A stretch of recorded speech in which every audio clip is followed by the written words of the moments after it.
Olá, eu sou Juliana Zanini, sou alquimista, terapeuta, sommelier de chás e fundadora da Infusiva. Hoje a gente está aqui para mais uma aula e hoje eu queria muito falar sobre ansiedade, sobre medo e sobre desequilíbrios. Isso mesmo. Hoje a gente vai falar sobre algo que eu gosto muito de começar essa conversa terapêutica por aí, que é sobre o medo da revelação, né? A gente já vai falar mais sobre o medo mesmo, mas o medo da revelação eu gosto de começar por ele porque eu acho que é muito notório que a gente tenha um medo de revelar para a gente mesma, né? De desvelar, de descobrir quais são de fato os nossos medos, quais são as nossas características ou traços de nossa personalidade que nós não gostaríamos muito de tê-las, ou que nós não perdoaríamos se fossem outro indivíduo que não nós mesmos. Então, esse medo de revelar coisas sobre a gente que a gente desaprovaria, vamos dizer assim, eu costumo dizer que é o começo de tudo, é algo que eu acho que mais trava a gente num processo de busca por autoconhecimento, por entender de fato qual foi até aqui, né, a nossa caminhada, a nossa jornada e para onde a gente quer seguir. Por isso que eu gosto muito de começar esse processo falando sobre isso. Quanto medo eu tenho de revelar quem eu sou para mim mesma? Já pensaram sobre isso? É algo que às vezes parece muito simples, mas não é. Não é porque nós temos muitas camadas, né? Quando a gente decide fazer essa viagem interna, esse mergulho, a gente vai descobrindo que a cada passo você descobre que existe um novo portal, uma nova camada, uma nova profundidade que você não imaginava em você mesmo. E aí, assim, o que isso tudo tem a ver com ansiedade, né, gente? Medo e revelação, né? Ter medo da revelação. O quanto isso gera uma emoção que é perigosa, né? Que é uma emoção que tira a gente do nosso estado normal, digamos assim, de saúde. Então, a ansiedade está muito aliada a isso tudo e a gente vai falar muito sobre hoje, a gente vai falar muito hoje sobre isso, aliás. Mas vamos começar falando sobre o medo. Acho que o medo a gente consegue, através desse universo, ou essas possibilidades todas de universo sobre o medo, a gente consegue ir navegando mais longe nesses outros termos e nessas outras questões. O que é o medo, né? Medo, a gente pode falar que o medo é algo bom em alguma medida? A gente pode, né? A gente sabe que ter certo receio ou medo em sociedade, os indivíduos sentirem isso, pode ser importante para que a gente não faça algo ruim para a gente mesmo ou para outras pessoas. Então, ter receio de algumas coisas ou medo pode evitar que você se machuque, né, numa situação, pode evitar que você deixe de causar um desconforto para outras pessoas. Então, só para dizer que assim, medo é muito natural e ele existe e ele está dentro de nós, né? Ele acontece dentro da gente em diferentes momentos da vida, desde muito pequenos nós temos medos e diferentes medos. E em alguma medida eles também vão nos ajudando a nos protegermos, digamos assim. A gente sabe também que o medo é uma espécie, uma forma de a gente conquistar, ou a gente ter um certo controle social. O que é algo que aparentemente organiza, não é? A sociedade, faz com que a gente não cometa de forma arbitrária determinadas atitudes, tem algumas atitudes que possam prejudicar outros grupos de pessoas ou outra pessoa diretamente.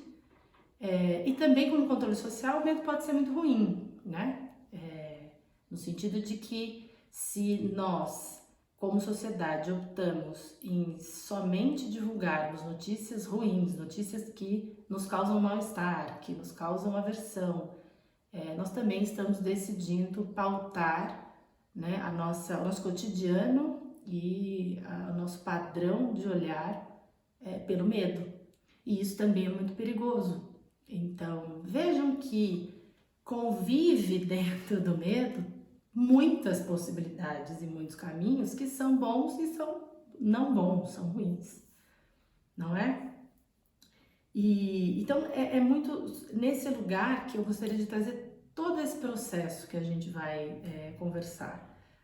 O que é realmente importante? Importante é que a gente tenha uma visão sempre que possa abrir, expandir a nossa consciência sobre o que a gente vai conversar, ou sobre o que a gente está sentindo, ou sobre o que a gente quer descobrir, sem um certo pré-julgamento de que isso vai ser bom, vai ser ruim, isso é bom, é ruim, isso da minha personalidade é muito legal, aquilo não é, né? Caminhar, mergulhar, né, dentro desse universo do entendimento é algo que a gente precisa fazer com bastante liberdade. A gente precisa estar bastante livre de preconceitos. E então queria trazer essa tônica, assim, essa mensagem de que o medo ele pode ser um alerta, né? O medo ele, quando a gente sente medo de algo ou de alguma situação, e a gente consegue identificar, né? Porque tem isso também, às vezes a gente não consegue identificar que a gente está com medo, ou a gente nega que a gente está com medo. Mas quando a gente consegue identificar, é como se você estivesse dando um presente, né, do seu organismo, porque você está tendo um alerta, está tendo a oportunidade de ser alertado sobre algo que está acontecendo dentro de você. Sobre como você está sendo, né? Como você está vivendo, né? Então, o fato de ser um alerta é algo que eu queria alertar nesse processo. Perceber é muito importante, né? E é sobre isso que a gente vai falar bastante aqui. Acontece que assim, a gente pode passar assim uma vida ou muitos anos sentindo medo de determinadas situações, entender que isso são alertas e determinando como a gente vai lidar com elas a partir disso. Mas o problema é quando esse medo ele cresce tanto, numa medida, numa proporção tão grande, que ele se torna paralisante. Acho que muitas pessoas já ouviram falar sobre isso. Quando o medo te paralisa, né? Quando o medo causa algo em você que faz com que você desista ou que você não consiga se mover, não consiga mexer o seu corpo, não consiga raciocinar direito. É o medo que a gente fala que é o medo paralisante. Tem um outro tipo de medo que é aquele medo que faz com que a gente tome decisões ruins, digamos assim. Vou dar um exemplo. A gente tem medo de descobrir que a gente está doente, que a gente tem uma doença, ou que a gente tem um desconforto, ou que a gente está passando por alguma situação que a gente não gostaria de passar. E aí a gente tem medo de descobrir, tem medo do diagnóstico. E esse medo pode levar a gente a um caminho que é não ter esse diagnóstico, não buscar o diagnóstico.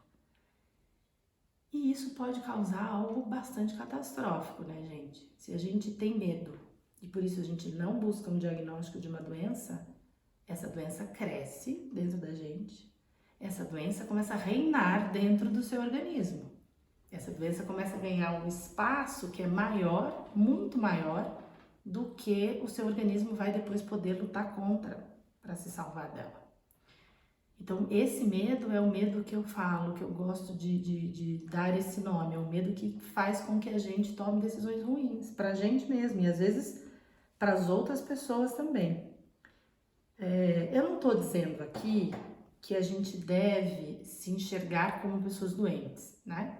Então, eu vou ficar atento agora porque eu tenho medo de ir ao médico, eu tenho medo de pensar que eu possa ter algum tipo de doença de cunho emocional, eu tenho medo, então agora então eu vou ficar alerta porque eu posso ter várias doenças dentro de mim que eu não sei, que eu não conheço. Não é isso. Eu não estou dizendo que a gente precisa se ver, se olhar sempre como pessoas doentes ou que são pessoas que estão desenvolvendo algum tipo de doença. Mas a gente também não pode negar que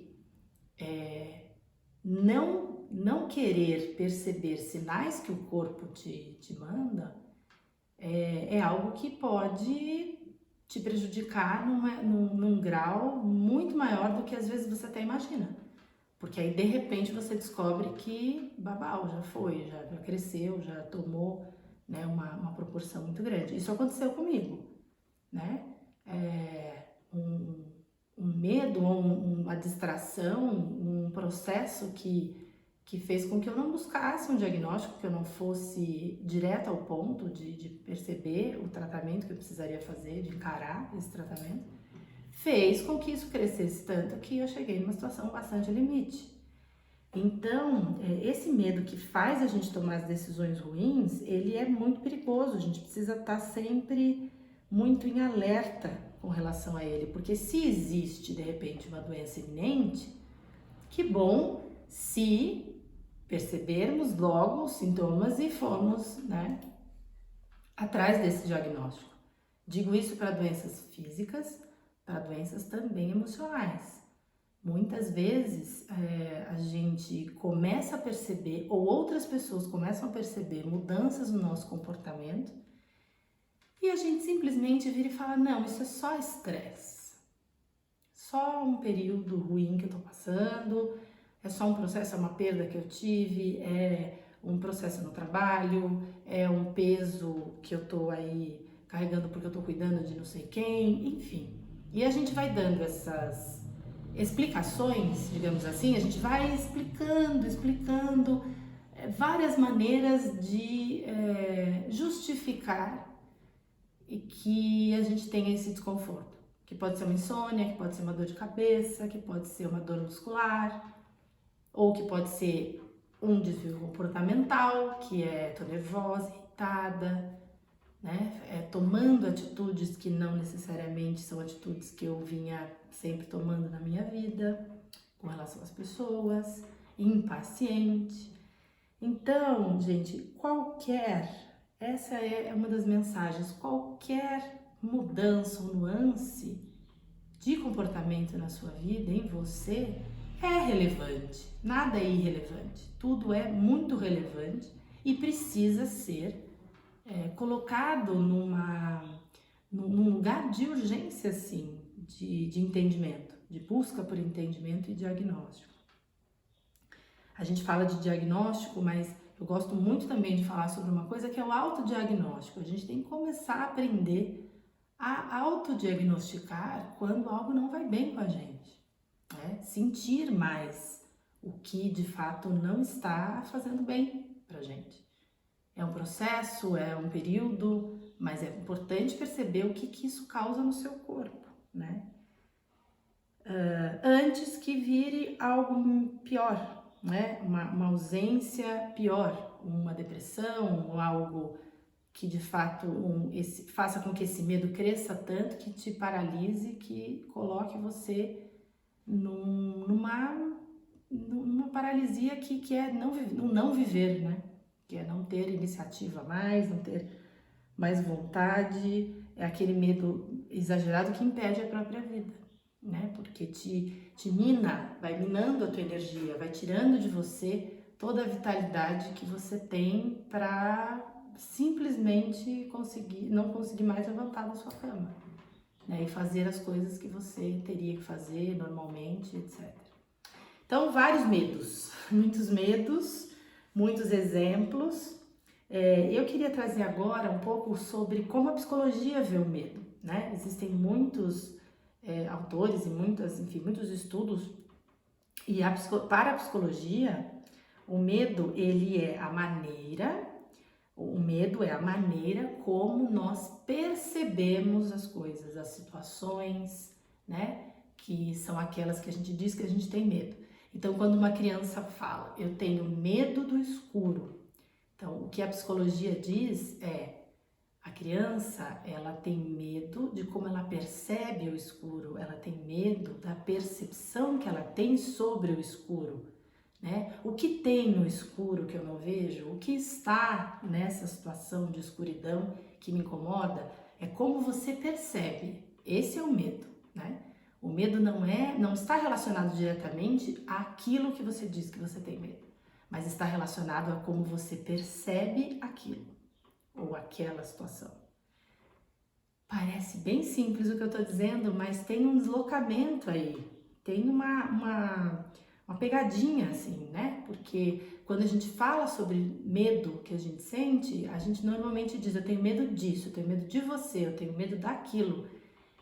É como se você implodisse aquilo, tirasse aquilo da sua frente, você acabasse com o seu medo.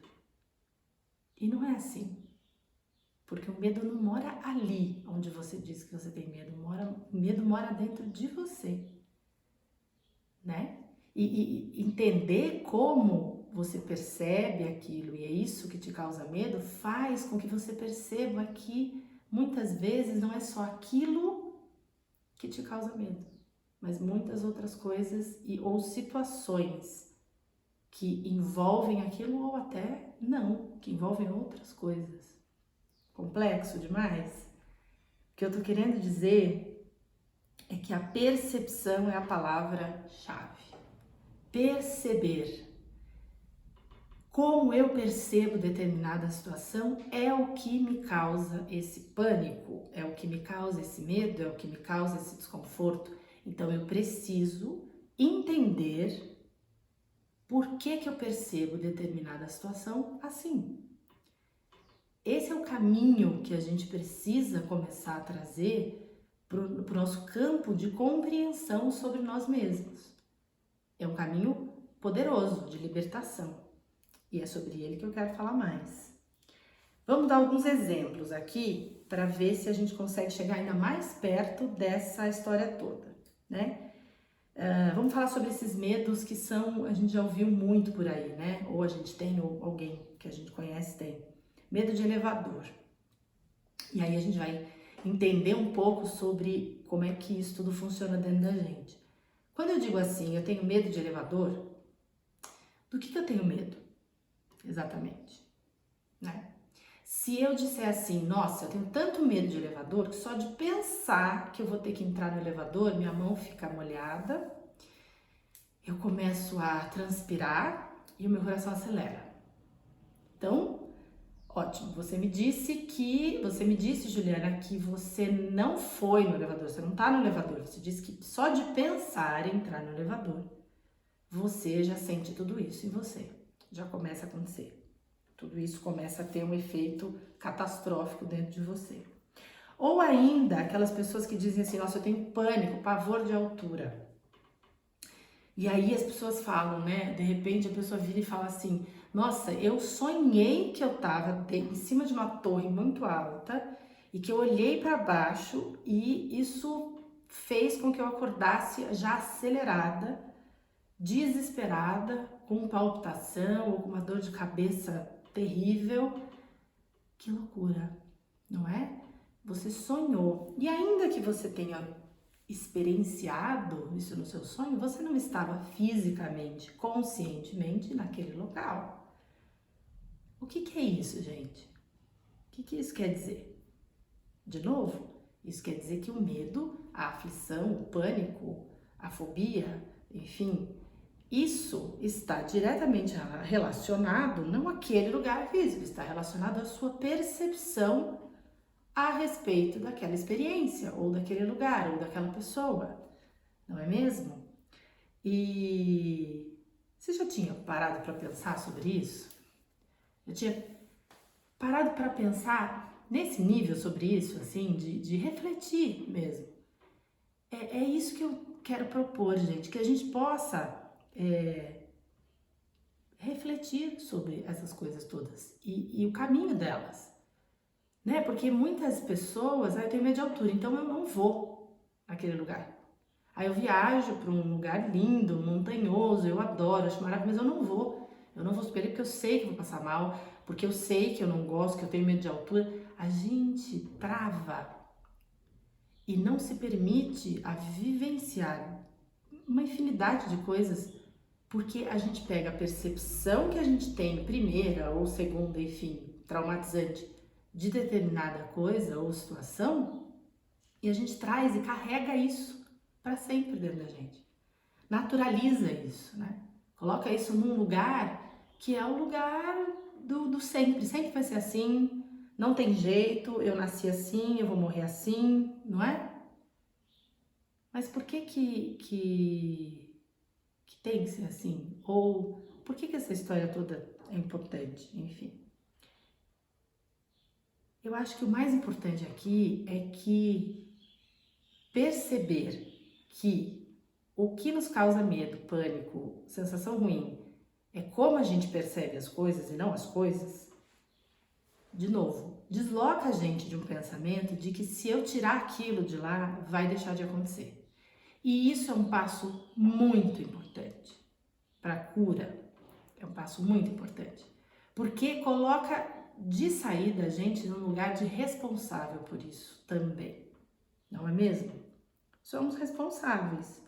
O medo, ele mora na percepção que a gente tem sobre as coisas e os acontecimentos. Então, mora na gente. A gente é responsável pelo que a gente pensa, pelo que a gente faz, não é? Pela decisão que a gente toma de refletir sobre o que a gente faz, somos responsáveis por isso, não é? Então, é muito importante que o primeiro passo a ser dado seja esse. Seja o passo de você se sentir responsável e entender que é como você percebe as coisas que faz com que você se sinta mal. Legal? Isso é muito importante. E pensando sobre isso, a gente pode fazer agora uma relação disso com o nosso próprio corpo, né? Com o nosso corpo físico.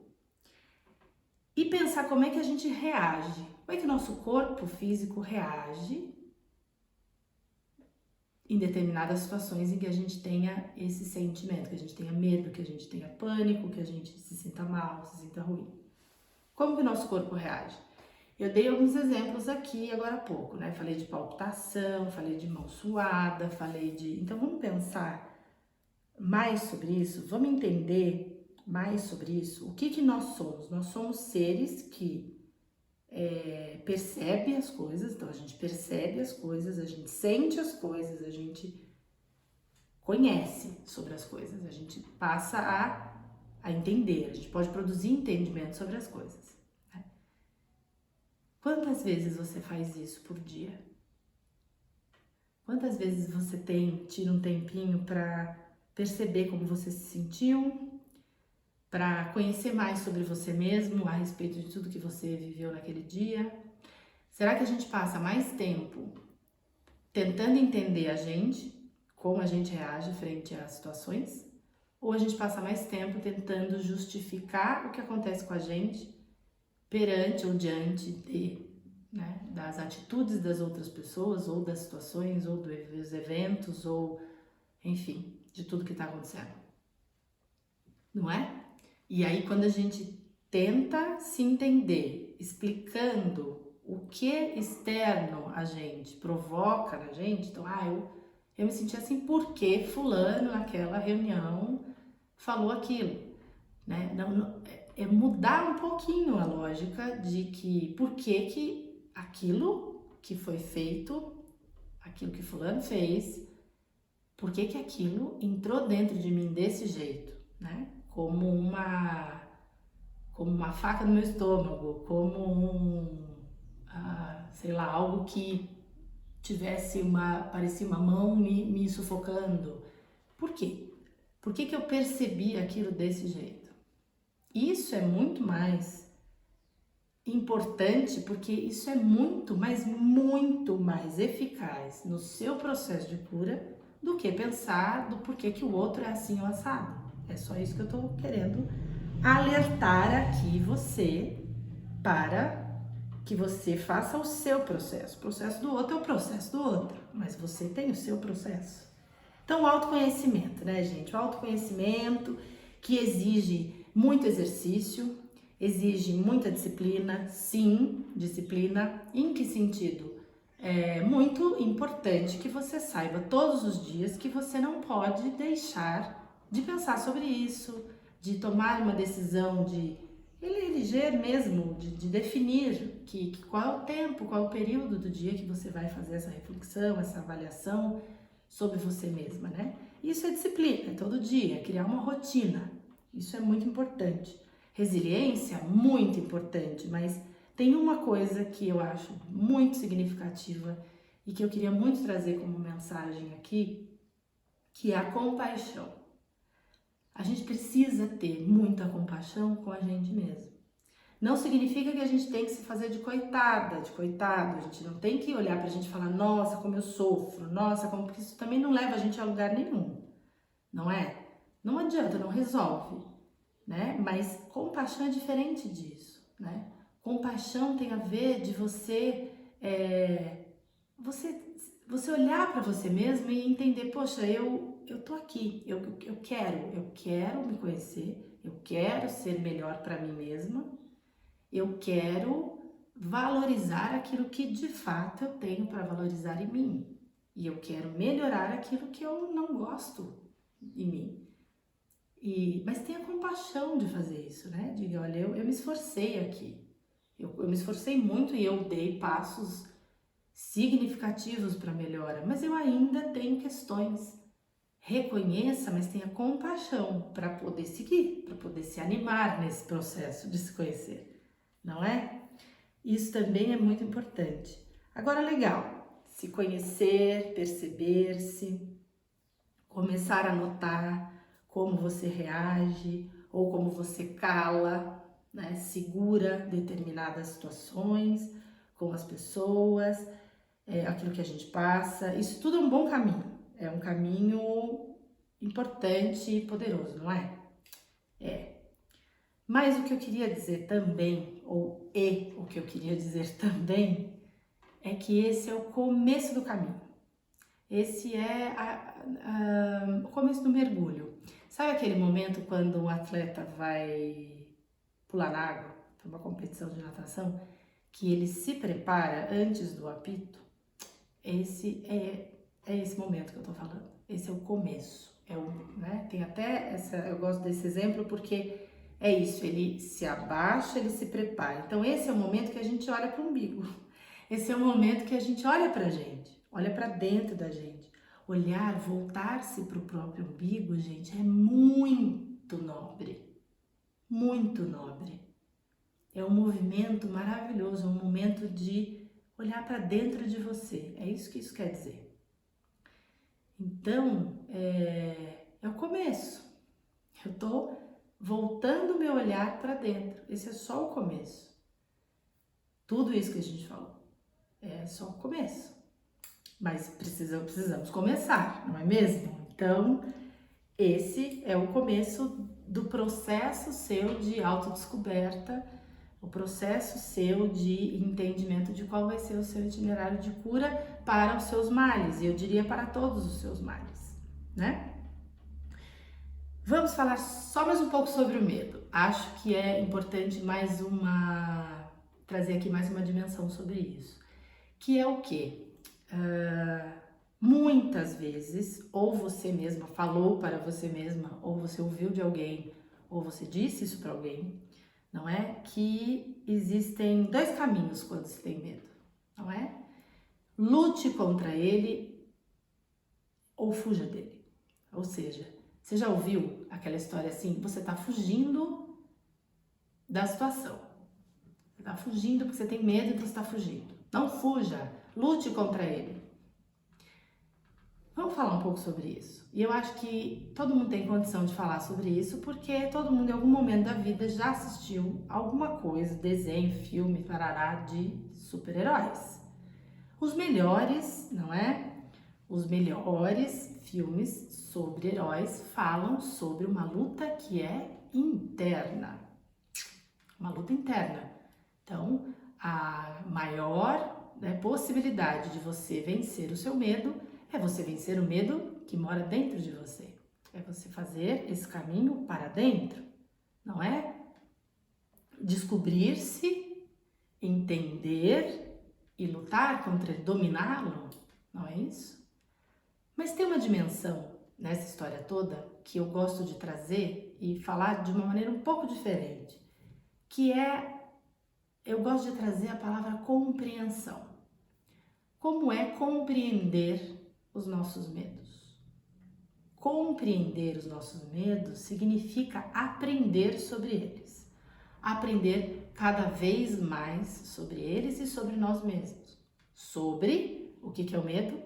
O medo é a percepção que temos sobre as coisas. Então, aprender cada vez mais sobre como nós percebemos o mundo.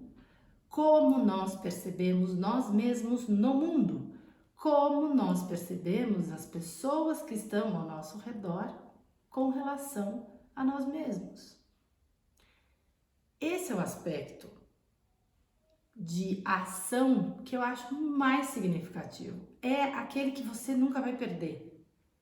É aquela caminhada ou aquela batalha que você nunca vai perder. Porque você sempre vai estar em outro lugar. Claro, vai sempre ter um novo desafio, mas você nunca vai sair do mesmo ponto. Não é uma luta por lutar. Você está aprendendo, então você está sempre em outro lugar, não é? E isso é um caminho, isso é um itinerário, isso é um movimento, isso traz dinâmica para a sua vida, dinâmica saudável para a sua vida, que é isso que a gente quer, né? É isso que a gente quer que aconteça com você, não é? Então, compreender, o lugar da compreensão.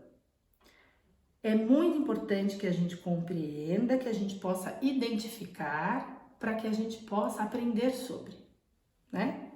Parece difícil esse processo todo? Parece difícil? Pode ser difícil, mas não é impossível. E eu diria que a parte talvez mais difícil é a parte que a gente tem que lidar com o ego da gente, talvez, né? Que é quando a gente deixa de lado essa bobagem, eu acho bobagem, tá, gente?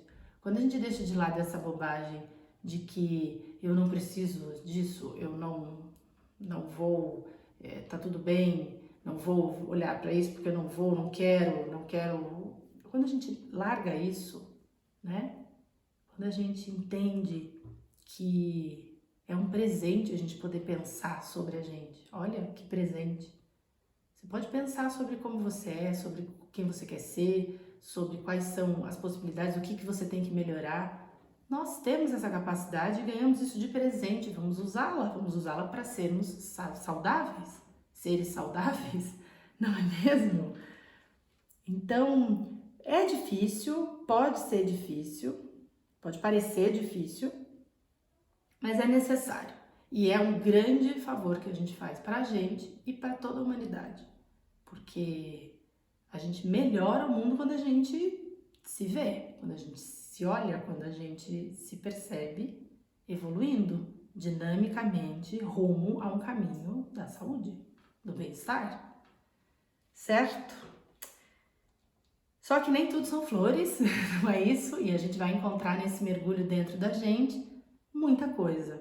Mas não tem outro jeito, é dentro de nós mesmo que moram as respostas ou as perguntas que vão fazer com que a gente aprenda mais. Portanto, a resposta é isso, né? Um aprendizado. E esse mergulho, muitas vezes, é um mergulho nessa escuridão mesmo. Escuridão, eu digo, no sentido de estar descoberto, por descobrir, né? Que não está descoberto. Então, essa é a escuridão. Quando eu falo, vamos mergulhar na escuridão, vamos enxergar as nossas sombras, vamos encarar as nossas sombras, a gente está falando do quê? A gente está dizendo, você não sabe muita coisa que acontece dentro de você, você ainda não consegue explicar. Mas, olhando para isso, e é isso que eu estou abrindo a conversa sobre, o mais importante é pensar sobre como você percebe as coisas e as situações. Ali é o começo do caminho. É a grande pista, a grande dica para que você de fato consiga trilhar esse caminho do entendimento e descobrindo mais sobre você, etc. Muito bem, falamos bastante sobre o medo, demos muitos exemplos, existem diversos outros, tenho certeza que você está aí pensando sobre vários. Mas eu queria agora fazer uma relação direta do medo com a ansiedade. O que é a ansiedade? Entre muitas outras explicações, e nós falaremos bastante sobre a ansiedade, então a gente vai trazer ela de volta com outras abordagens também. Mas hoje eu queria falar da ansiedade como uma espécie de medo do futuro. Por quê? Por que eu quero trazer a ansiedade nesse lugar? A gente falou bastante sobre o medo e a gente falou bastante que o medo, para a psicologia, é como a gente percebe as situações, os eventos e as pessoas, enfim, que nos causam medo. E aí eu quero fazer uma relação direta com a ansiedade dizendo, ansiedade é medo do futuro. Como a gente percebe o futuro. Que futuro? Qualquer futuro. Existem 499 mil futuros, tô brincando, mas infinitos.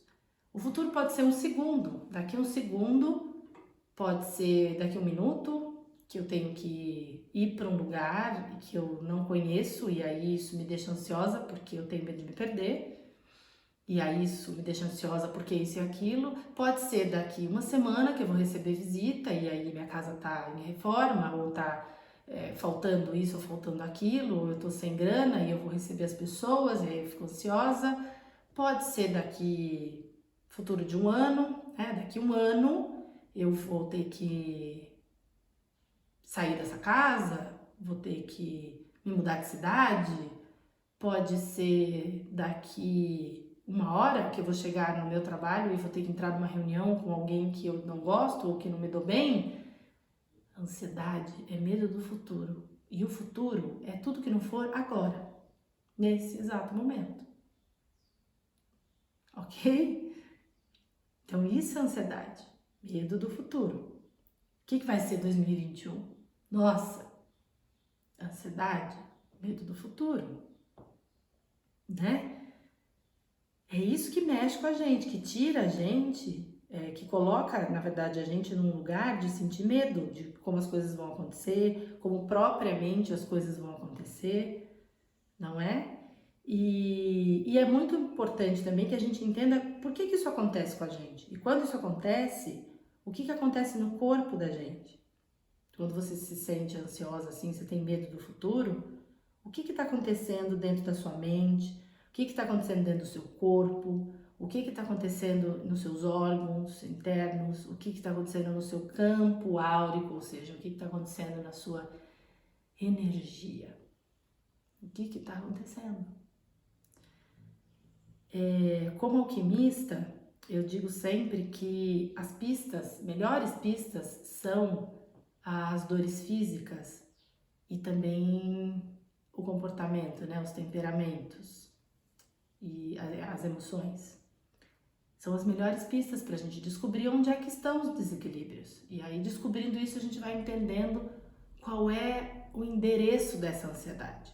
Onde ela mora de verdade, E aí a gente entende o endereço dela, a gente consegue entender onde é que está esse medo, Consegue entender como é que a gente percebe as coisas acontecendo e como que a gente percebe o que está acontecendo.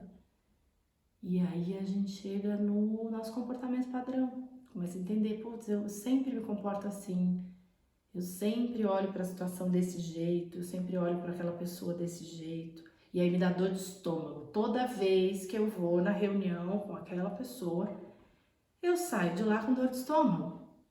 Eu saio de lá com dor de cabeça. Eu não durmo à noite, eu tenho pânico disso. Por quê? Por que isso se repete sempre? A gente não pensa sobre isso, às vezes nem relaciona uma coisa com a outra. Às vezes você vai na reunião, tem uma experiência de fato ruim com aquela pessoa, e aí você sai, vai almoçar, e aí você passa mal e fala, nossa, eu comi alguma coisa que me fez mal. Isso se repete toda vez e você nem pensa que não é o que você comeu no almoço, muitas vezes. Às vezes é, mas às vezes não é, Às vezes é a sua percepção anterior ainda, né? Foi antes de entrar na reunião que já te colocou nessa condição, nesse ritmo, nesse comportamento que gerou um mal-estar no mesmo órgão de sempre, né? Na mesma região do corpo de sempre. E aí o seu estômago vai doer toda vez e por aí vai. Então, assim, se a gente repete esse padrão e a gente repete sempre, o que vai acontecer? Vai ter alguma coisa mais séria no estômago, vai desenvolver alguma coisa mais séria. Você vai ter alguma gastrite, sei lá. E aí você vai se tratar, ok, né? Eu descobri recentemente com um médico que existem 2 tipos de gastrite. Ele me disse o seguinte: tem 2 tipos de gastrite, Juliana. Tem um que é uma alta produção de ácido no estômago e o outro é a falta da produção. E aí, olha que loucura, né? Assim, a gastrite já tem 2 formas de se olhar para ela, os médicos falando, né? E aí você vai tratar.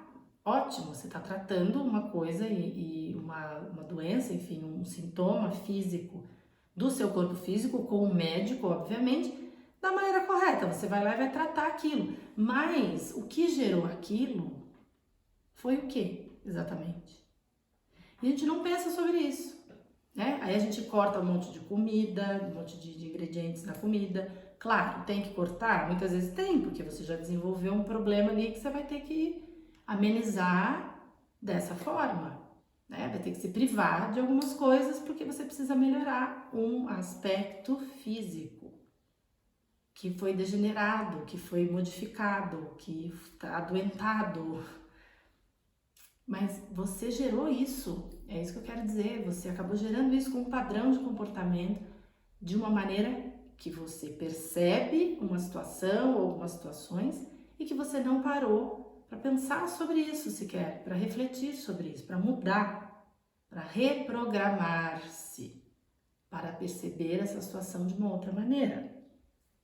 Tem uma coisa muito importante para falar que é o seguinte: a gente repete padrões de comportamento, a gente repete situações e maneiras, né, que a gente percebe, que a gente reage diante das situações no nosso dia a dia, e repetindo, tudo que é repetido muitas vezes, a gente leva isso para um campo que a gente fala que é o campo da memória, né?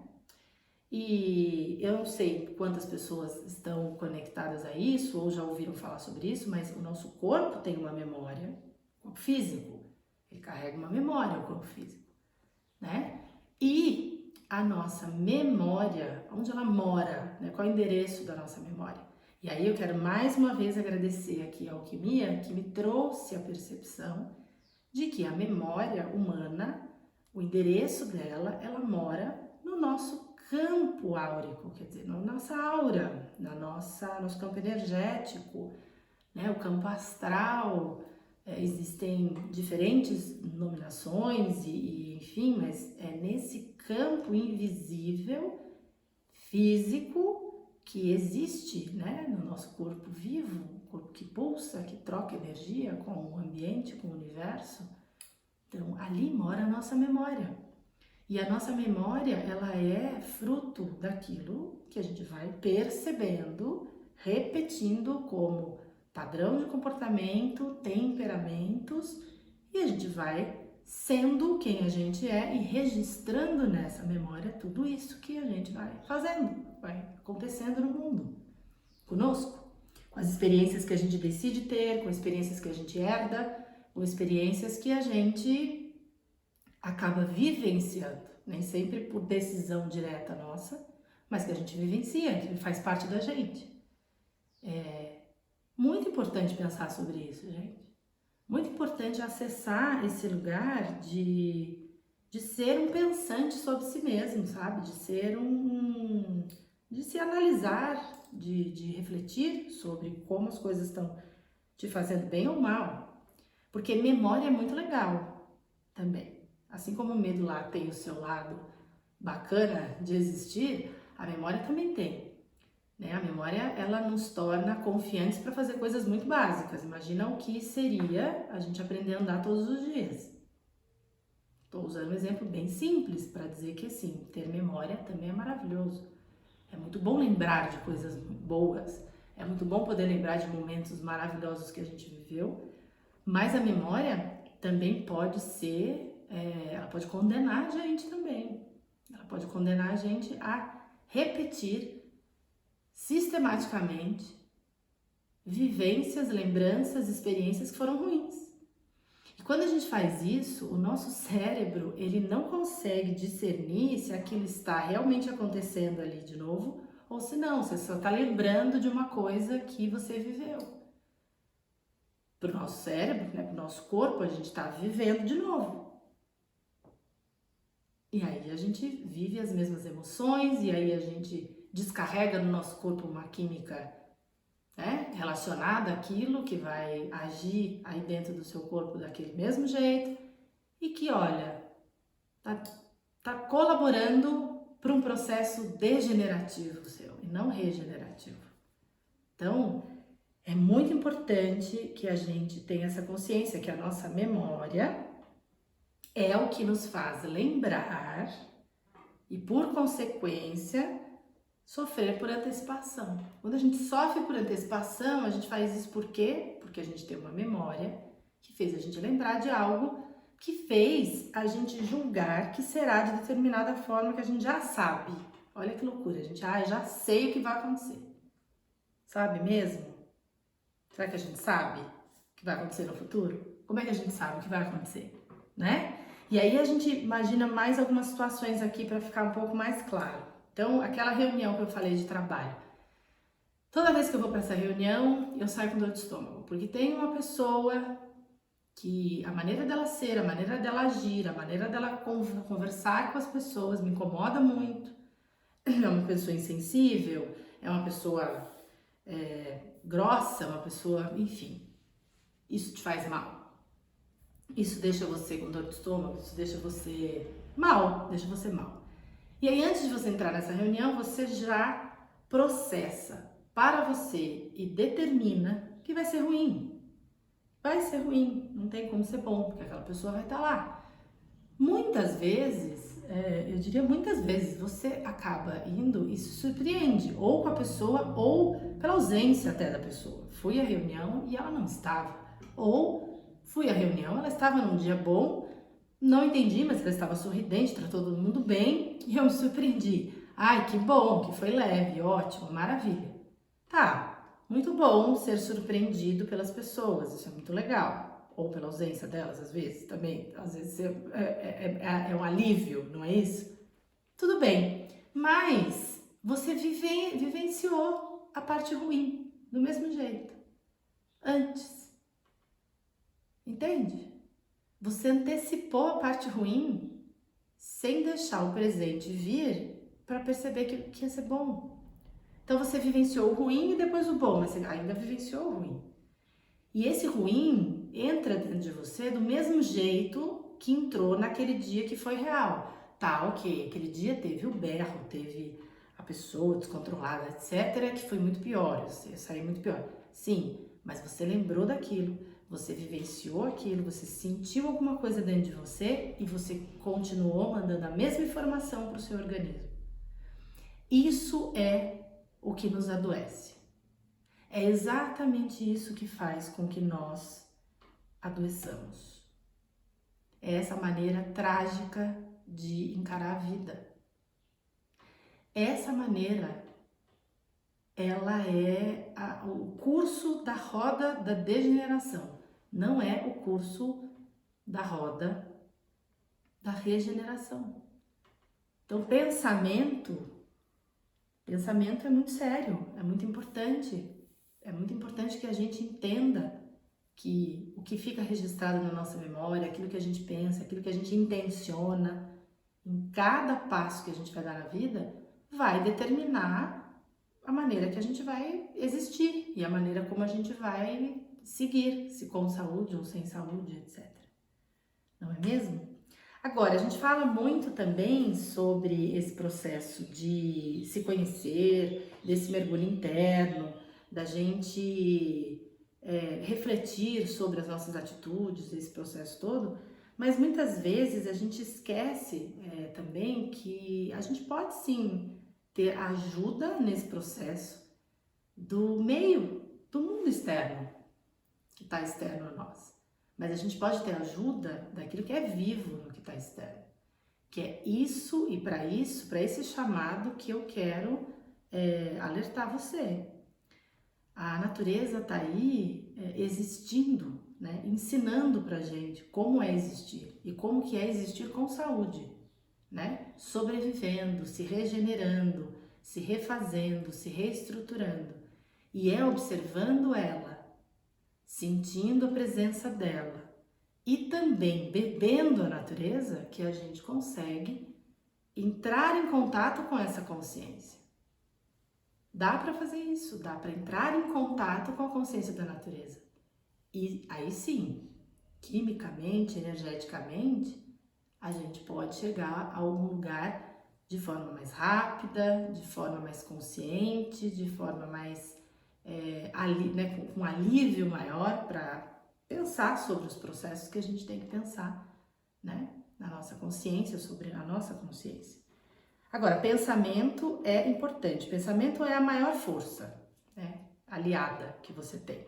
Nós somos pensar, sentir, fazer, né? Nós somos isso. E aí a gente sente, e sem querer sentir, a gente sente, não tem jeito, faz parte da gente. A gente sente, a gente faz muitas coisas, né? Faz muitas coisas. Mas sobre o que a gente pensa? Quando a gente pensa? Onde está a reflexão dentro do seu cotidiano? Qual é o espaço que você tem dado para ela? Né? Não é à toa, gente, que muitas práticas emergiram de uma forma muito veloz hoje em dia. Né? Práticas de meditação, práticas de boa alimentação, de atividades físicas, de tudo isso conectado, o que é super legal, ao mesmo tempo é maravilhoso. Mas por que isso tudo está aflorando tanto? Porque é isso, não existe uma maneira melhor de você se empoderar e se curar se não for desse mergulho interno do autoconhecimento. E para fazer isso, é isso que eu estou dizendo, a natureza pode te ajudar a fazer isso. A natureza pode interagir com a sua e revelar caminhos, revelar informações que estão presas, estão muito escondidas e que vai ser muito difícil só com o seu raciocínio você encontrá-las, não é? Pensamento. Tudo isso funciona de forma muito orgânica, é óbvio, nada linear, e é por isso que é super difícil agarrar, né? Então o pensamento é isso, o sentir é isso, o fazer é aquilo, não. Isso é uma roda, isso acontece o tempo inteiro e a gente se refaz o tempo inteiro, né? Então é por isso que sim, que não é simples. Não estou dizendo que é simples, o que eu estou dizendo é que uma vez que você entende qual é o caminho, entende que o caminho é seu, muito mais seu do que qualquer outra coisa, se torna fluido. Esse processo se torna fluido. Ele não é simples, mas ele se torna fluido quando você entende quem é que é o responsável por ele, quem é que está no topo da decisão, né? De como é que ele vai ser, de como vai ser esse curso. Então, pensamento, vamos nos atentarmos para isso. Porque, ó, pensa bem, a gente sabe quando o nosso corpo físico ele tá mal, porque quando foi fruto de um pensamento ruim, né? A gente sente isso, né? Quando a gente pensa alguma coisa muito negativa, como é que fica seu corpo? Às vezes você dá até dor muscular, né? Você fica uma dor no pescoço, na coluna, você fala, nossa, ou quando você tem uma noite ruim, um sonho ruim. Então, o pensamento, a gente sabe, a gente sente que o pensamento ruim deixa o nosso corpo físico ruim. A gente vivencia isso. Mas quando a gente diz que o pensamento positivo, quando a gente diz que pensar coisas boas, que pensar coisas regenerativas, né? Coisas no sentido de melhorar-se sempre. Então, pensar positivo, vai. Quando a gente diz que pensar positivo muda a sua realidade, a gente duvida. Muita gente duvida disso. Ah, pensar positivo muda a minha realidade para melhor. Muita gente duvida disso. Mas não duvida que pensar coisas ruins causam problemas no corpo. Qual é a diferença? Então a gente tem que duvidar mais que vai ser sempre ruim. Duvidar mais sobre, não, eu nasci assim, eu tenho esse problema desde criança, eu tenho esse problema porque os meus pais já tinham, os meus bisavós, os meus avós já tinham. Não, não é isso. Você pode reescrever essa história, sim, você pode mudar padrões dentro de você, né? Você não precisa carregar uma doença ou a ideia de uma doença durante toda a sua vida. Você pode decidir que você vai abandoná-la. Sim, você vai trilhar um novo caminho, você vai reprogramar algumas informações e você vai deixar essa doença para sair de você, deixar ela sair de você, despedir-se de você. E é isso que a gente quer, é isso que a gente espera, é isso que a gente tá aqui para trazer como mensagem, é isso que eu quero abordar com vocês e trazer outros elementos que podem acelerar, que podem ajudar, que podem clarear um pouco mais todas essas informações dentro de você. Então, duvidemos menos, né, da força do pensamento, do que o pensamento pode trazer para você. Duvide mais de que as coisas são imóveis, deterministas, que você não pode mexer nessa realidade e nesses processos de doenças que você carrega. Não estou dizendo também que pensar positivo quer dizer a gente viver alienado ao mundo que a gente vive. Também não é isso. Porque a gente tem sim que ter muita responsabilidade para entender o meio social que a gente está. Isso é muito importante. O que eu estou querendo dizer e o que eu estou dizendo é pensar de forma regeneradora ajuda muito você e o próprio mundo. Então, se colocar nessa situação de refletir e pensar que você tem o poder de regenerar-se, coloca energeticamente o seu organismo à disposição no mundo para que o mundo se regenere. Isso é muito forte, a gente nunca deve duvidar disso. Mas é de dentro para fora, é lá dentro que a gente tem que se haver conosco, né? Consigo mesmo. E isso não é se alienar, isso é propor saúde, é propor um processo de regeneração, utilizando aquilo que você tem de maior bem, que é você mesmo, né? Que é a tua intenção, é o teu propósito, o teu corpo, a tua realização nesse mundo. Esse é o caminho, né? Esse é o caminho da experiência, é o caminho que eu quero propor, que é o caminho que duvida que tudo vai mal e sempre irá e que você não pode fazer nada por você mesmo. É muito pelo contrário. Eu quero propor o caminho de que a gente possa ter e possa buscar serenidade para encontrar a sabedoria interior. E a sabedoria, ela está na natureza. Ela está acontecendo na natureza muito antes da gente existir, né? Muito antes. Ela está acontecendo e estar próxima dela, estar usufruindo também dos benefícios que ela tem, né? Por si só. Não acredito que eu nem gosto de falar dessa forma, né? A natureza sendo generosa e nos provendo de benefícios, porque eu acho que a natureza ela tem uma intenção clara, que é ser. Então, se aproximar disso já é um grande ensinamento. Poder beber a natureza é um privilégio que a gente deveria fazer e deveria adotar como rotina todos os dias. Te vejo na próxima aula, todas as segundas e quartas, às 19 horas, para a gente continuar, para a gente seguir sempre nesse caminho da autodescoberta, nessa jornada e nessa busca desse itinerário de cura, para que a gente possa seguir firmes como seres de luz que somos. É isso. Saúde!